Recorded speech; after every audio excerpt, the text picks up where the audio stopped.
Hello friends, आप सबका स्वागत है हमारे चैनल में। तो शुरुआत करते हैं दोस्तों प्रॉफिट लॉस के आगे के सवालों को लेकर। तो सवाल दिया गया है दोस्तों, बहुत ही इम्पोर्टेंट टाइप है।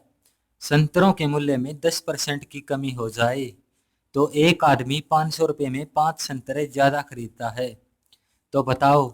तो दोस्तों इस सवाल में आपसे 4 सवाल पूछ सकता है, जो मैं आपको चारों यहाँ पर बताऊंगा। तो पहला सवाल है दोस्तों, संतरे की वास्तविक संख्याएं। और दूसरा सवाल है कि संतरों की बदली हुई संख्या। और तीसरा है संतरों का वास्तविक मूल्य। और चौथा है बदले हुए मूल्य बताओ। तो दोस्तों हम बारी बारी से एक एक सवाल हम करते हैं। संतरों के मूल्य में 10% की कमी हो जाती है। तो दोस्तों मैंने आपको बताया था कॉस्ट प्राइस हम 100 मानेंगे हर एक सवाल में। तो हम यहाँ पर लिखते हैं वास्तविक जो पहले था, और यहाँ पर लिखेंगे चेंज और बदला हुआ।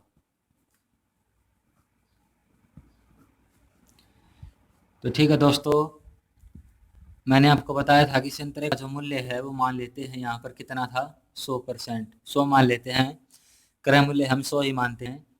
और बताया गया है कि 10% की कमी हो जाती है, तो 10% घटेगा। अगर हानि होती है, कमी होती है, तो 100 में से लेस करेंगे, तो बदल के होएगा दोस्तों 90। ठीक है दोस्तों, और यहाँ पर लिखते हैं हम मात्राएं, क्योंकि वो बता रहा है कि 500 रुपये में 5 संतरे ज़्यादा खरीदता है। तो दोस्तों पहले 100 था वास्तविक, और बदल के कितना हो गया 90। तो हम एक जीरो से जीरो काट देंगे दोस्तों, क्योंकि ये एक टाइप से रेशियो ही है, काट सकते हैं। तो मतलब ये 10 था पहले और ये 9 था। इसको हम ऐसे भी कर सकते हैं, 10% कमी हो जाए तो 10% का मतलब दोस्तों 1/10, यानी पहले 10 था मूल्य और 1 की कमी हो गई तो बदल के 9 हो गया। वैसे ही हमने यहाँ पर किया है, हमने 100 मान लिया और 10 लेस करेंगे तो 90 होगा, और एक जीरो से एक जीरो कैंसिल। और दोस्तों मैंने आपको बताया था कि परसेंटेज के टॉपिक में मूल्य और मात्रा एक दूसरे के अपोजिट होती हैं।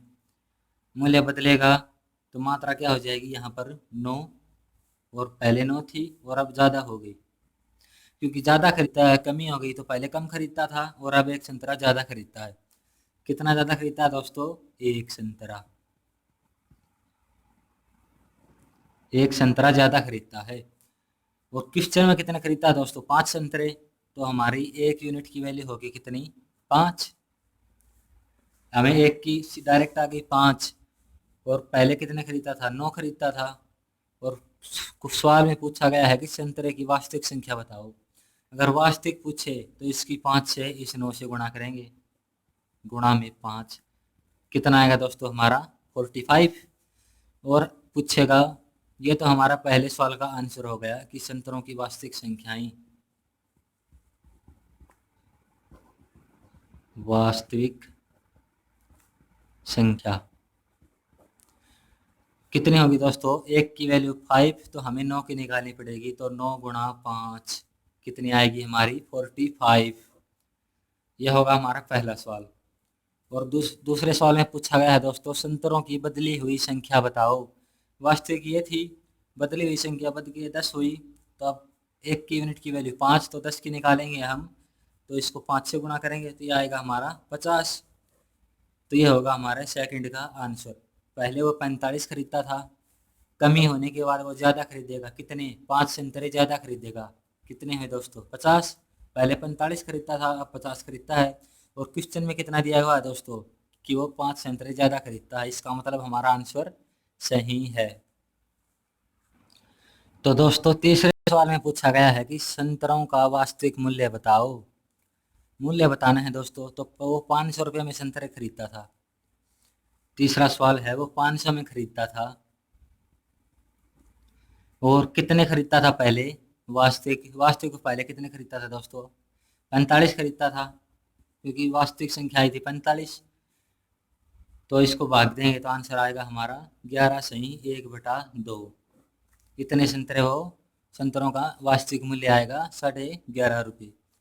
और हमारा चौथा सवाल है बदला हुआ मूल्य बताओ। तो बदल के वो ज़्यादा खरीदता है, तो दोस्तों कितने ज़्यादा खरीदता है, 5।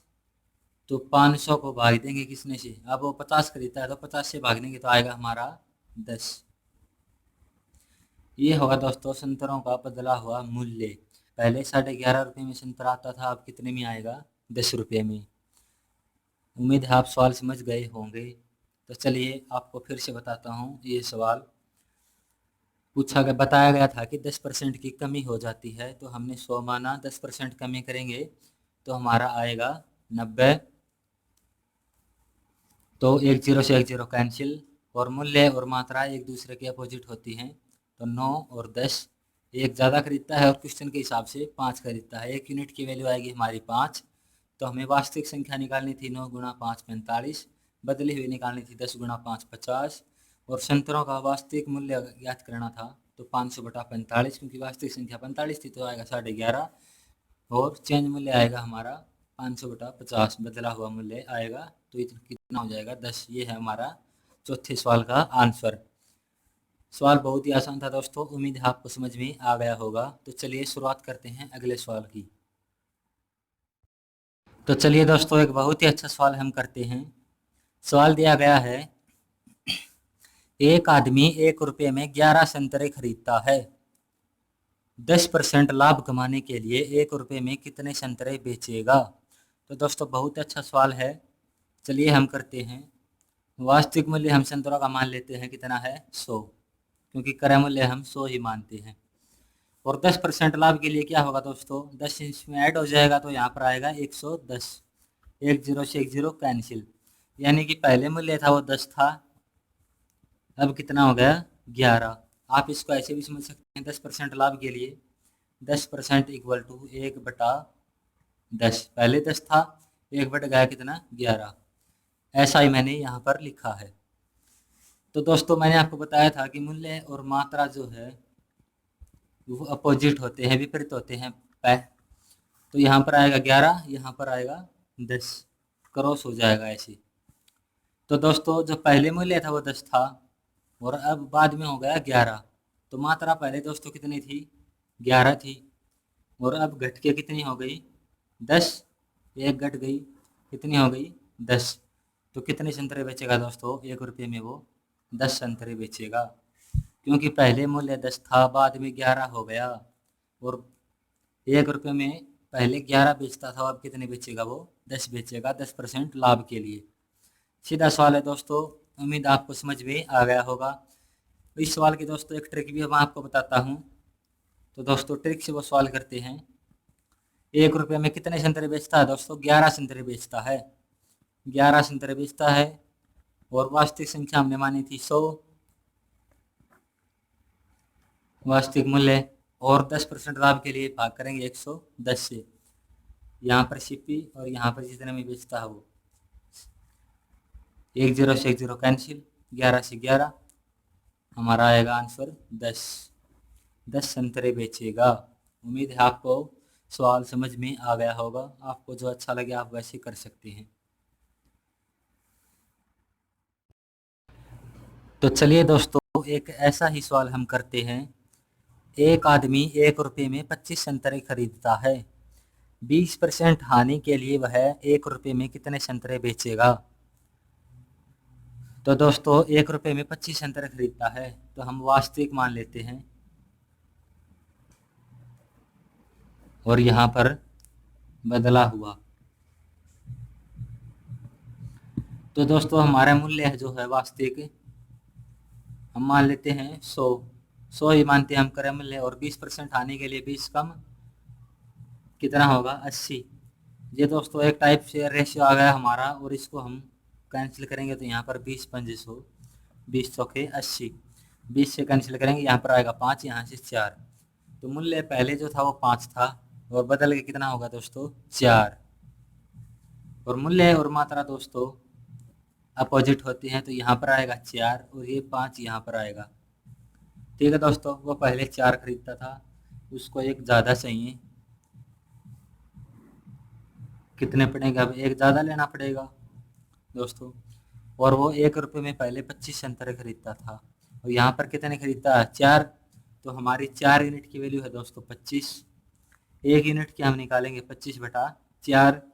पहले वो 4 देता था और अब कितने लेने पड़ेंगे, 5 गुणा करेंगे 5 से 125/4। आंसर आएगा हमारा 31 सही 1/4 संतरे। पहले वो 1 रुपये में 25 बेचता था, अब 20% हानि के लिए उसको 31 सही 1/4 संतरे बेचने पड़ेंगे, तभी उसको 20% की क्या होगी दोस्तों, हानि होगी। तो फिर से बता देता हूँ दोस्तों, 20% हानि के लिए 100 में से 20 कम करेंगे तो यहाँ पर 80 आएगा, कैंसिल करेंगे तो 20 से कैंसिल करेंगे तो 20 पंजा 100, 20 चौके 80। तो मूल्य और मात्रा अपोजिट होते हैं, 4 और 5। पहले वो 1 रुपये में 4 बेचता था और अब कितने बेचेगा, 5 बेचेगा, तभी उसको 20% की हानि होगी। तो पहले क्वेश्चन में कितना दिया गया है कि 25 संतरे खरीदता था, तो 4 यूनिट की वैल्यू दोस्तों कितनी दी हुई है, 25। 1 यूनिट की वैल्यू 25/4, अब उसको एक ज़्यादा देना पड़ेगा तो गुणा में 5, 31 सही 1/4 संतरे उसको 1 रुपये में बेचने पड़ेंगे। तो दोस्तों मैं अब ट्रिक के माध्यम से बताता हूँ ये सवाल, जो पहले बताया था वैसे ही। 25 संतरे खरीदता है, जितने खरीदता है उस उतने यहाँ पर लिखेंगे, और हम जितने मानते हैं वास्तविक 100 मानते हैं। अगर लाभ कहे 20% तो यहाँ पर 120 लिखेंगे, हानि कहे तो 100 में से कम करके लिखेंगे।